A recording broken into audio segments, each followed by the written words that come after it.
Hi everyone, it's Polar's Lights and Signals. I know I haven't been active for a while, and I said, in my last vlog video that I'd do some videos here soon. But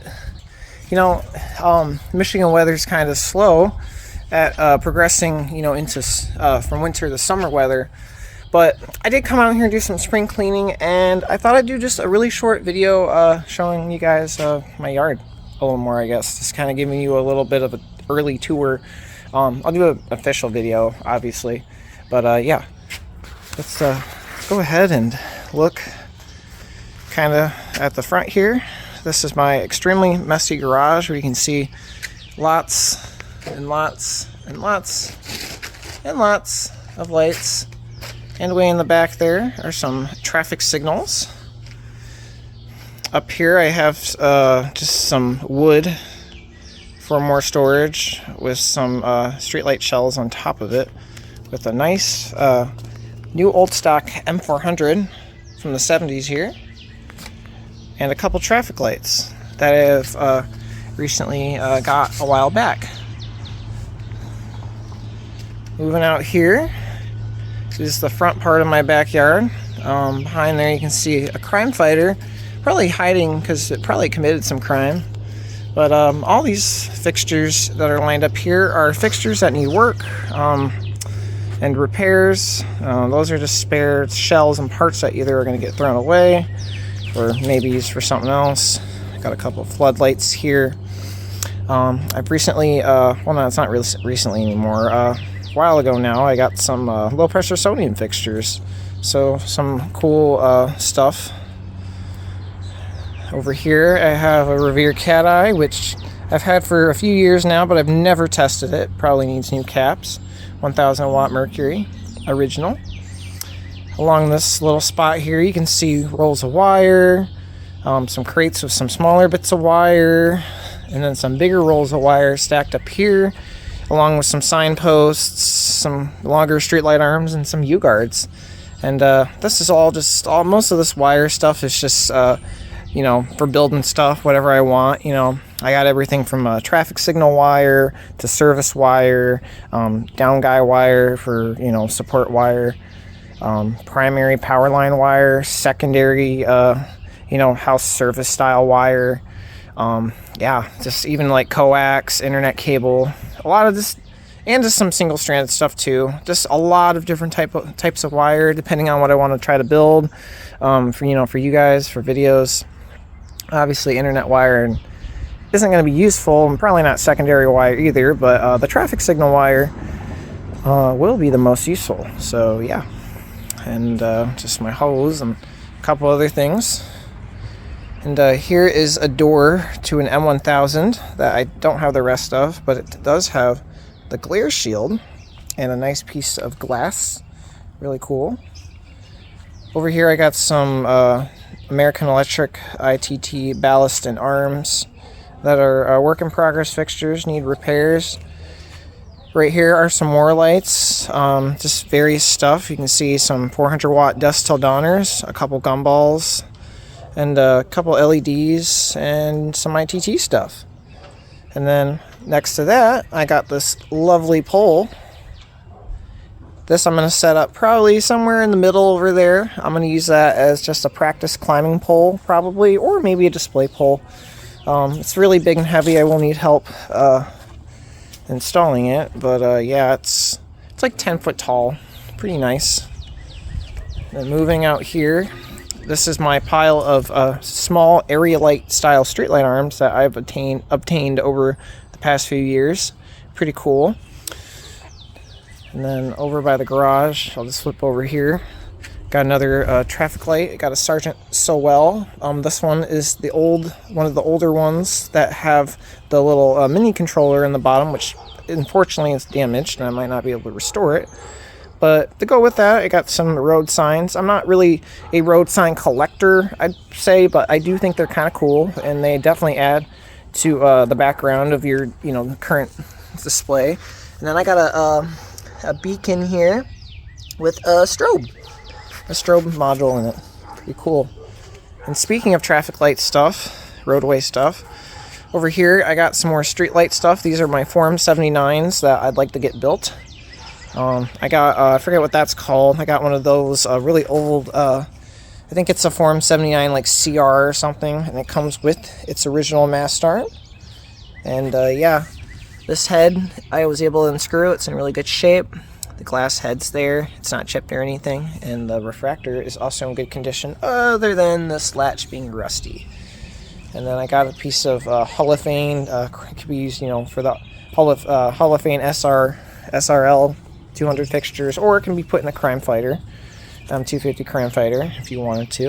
And then these poles right here with these traffic lights on them. Hopefully soon, if I can obtain a real traffic signal cabinet, I might have to use my mechanical cabinet I got in the garage. I want to put a couple poles up here for traffic signals. For like 8-inch, 12-inch traffic signals, and just pedestrian signals, 8-inch, 12-inch, and then a cabinet to control them. And that will be for YouTube videos too. That'll be my YouTube spot. Just kind of waiting for that, and just waiting for even better weather. And then I got this Form 400 top mount, which I don't have the original head to it. This was actually on one of those lowering device style poles, but the pole got destroyed, so I'm going to turn this into a span wire Form 400, because those do exist, and I do have pictures to go by. So yep. Moving over this way, I got some of my 1000 watt mercury fixtures. These some of them, I think, yeah, some of them do and don't work, because some of them are also being repaired, but most of them are usable. And you can see the oh so glorious Find M1000 here that I did a video on a while back. Moving this way, I got more various fixtures. These all do work except for maybe a couple, and I got a couple spare Form 79 VR refractors and some really nice span wire luminaires. I really love these things. And then I got some, this is some more recent acquisitions I haven't really taken apart yet, but they're all older NEMA heads. Some really old, some sort of newer. And then I got just bucket lights, and those are just spare buckets. I don't really even want anything to do with them. They're kind of junky, but yeah, I'll probably give them away and make a light for someone who needs it. Jumping over here, I got along the fence some those are working LEDs that were taken out of service. I keep those for anyone who wants a street light. I give them away for free. I don't try to make a profit off of any of that stuff. Actually, that's what all this stuff is. The high pressure sodium fixtures no one really seems to want, but yeah, all the LEDs along the fence here, those are for anyone who really wants a street light. I'd rather give these to people, and rather than having to buy some stupid Chinese LED offline that's not very bright. So yeah, very nice, very good working stuff to help out my fellow neighbors or people or friends who need lights. Here you can start to see my insulators. These are just bigger ones, multi-pieces, pin tops. Got some fiberglass arms, some pin insulators. And then my display pole, which you guys have seen before. Here are just some telegraph cross arms and some cut up ones that I might experiment with and make other styles of cross arms with. And you can see more of the street lights on the top. I got a bunch of bell insulators, multi-piece insulators for sub-transmission stuff, and some bigger bell insulators. And then right here is a bunch of just random power pole hardware that is in need of sorting, because I don't really know what a lot of it is. It's kind of just accumulated here. And yeah. Moving on over here, you can see I got some basic hardware out here. Got cutouts, pins, machine bolts, bolts with eyes on them, washers, just and everything in between pretty much to you know, when I want to change up my display, I can change, you know, the cross arms out and have the bolts, you know, prepared for whatever kind of insulator or cross arm I want to mount. And yeah, and then you got the remaining LED fixtures. And this is cool. This little baby cross arm right here, I think it's only like 2 foot long. Yeah, it's a 2 foot cross arm. These were used for the old series lighting circuits back in the day. These are really hard to come by. This one just so happened to have been used for a completely different setup for sub-transmission lines here in Detroit. And it wasn't being used for series lighting, but it was basically a ground wire holder. But it's the same exact cross arm. It has the hole cuts for the mounting, and then the 2-pin holes to put your insulators. So yeah, and got some braces to go with it, because there was really only one just in the middle. So yeah.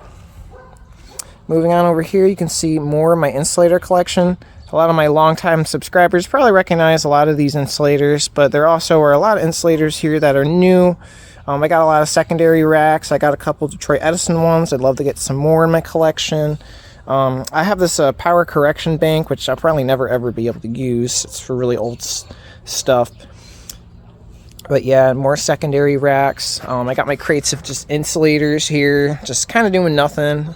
But I've kind of stacked some of my more recent stuff on top. Not super organized, but pretty darn good still. And then back here is all my rubber stuff. Actually, not even really all of it. I still have more. But yeah, just some rubber stuff. Just dead ends. And then I got some really big high voltage rubber ones from some linemen a long time ago.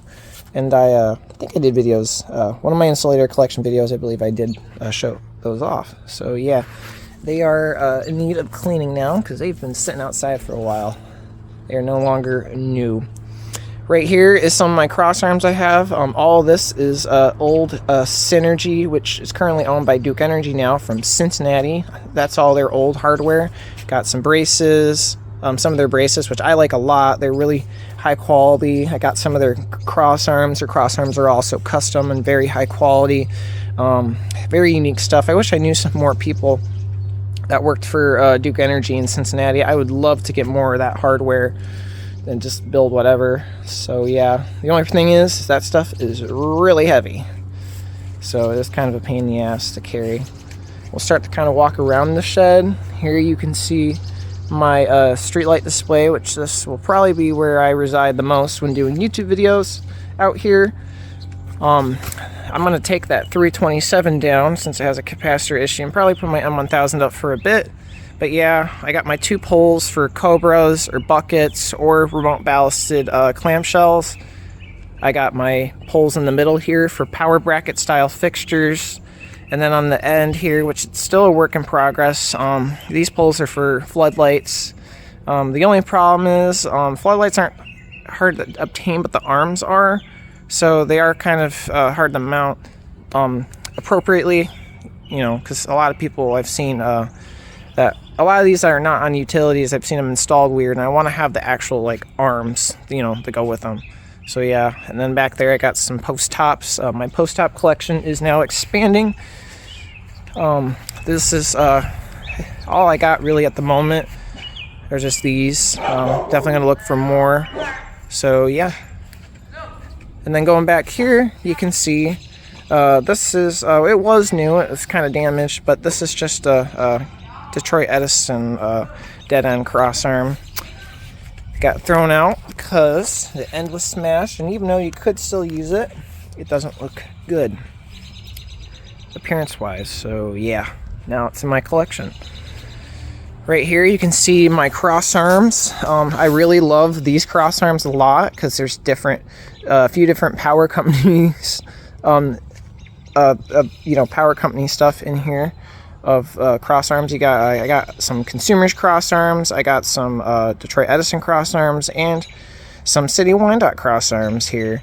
And the reason why I mentioned the different power companies is because they're all slightly different and how the hole cuts are designed depending on, you know, their specs. This one right here on the top is a Consumers. They like to put for their horizontal mounted stuff, they like to put the hole way at the end, as to where the City Wyandotte, which is on the top here, that's a Wyandotte crossarm, they put their hole in more, but I believe the peg hole, yeah, it's about the same.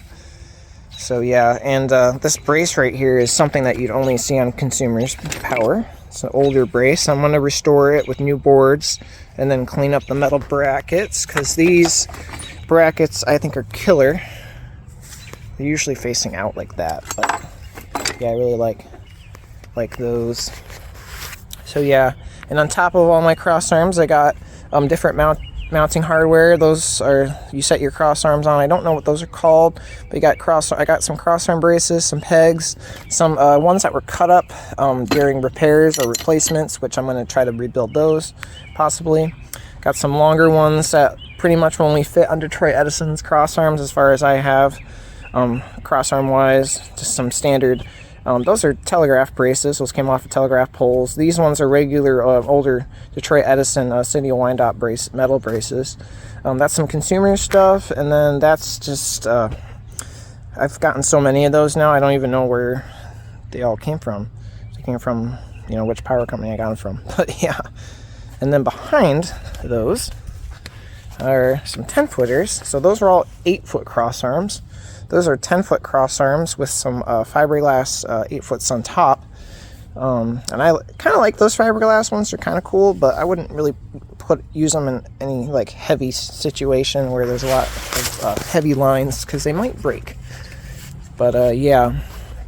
And then lastly, I got some 4-foot cross arms. These pretty much are my favorite size of cross arm, because the town I grew up in, Coldwater, Michigan, they used to use, their municipal used to use a crap ton of these, and a lot of the old consumers out around that area also had some poles like this too on their old Delta system. So I'm very nostalgic of the size. And what's nice is I have some newer ones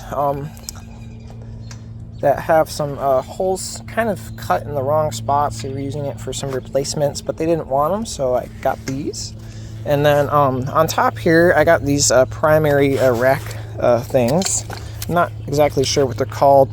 I want to strip the primary wire off, toss it in the trash, and just keep these brackets in case I want to do maybe a pretend setup to kind of show off how that goes. And then I got some extra cut up cross arms to set more stuff on, and then there's the Duke stuff you just saw.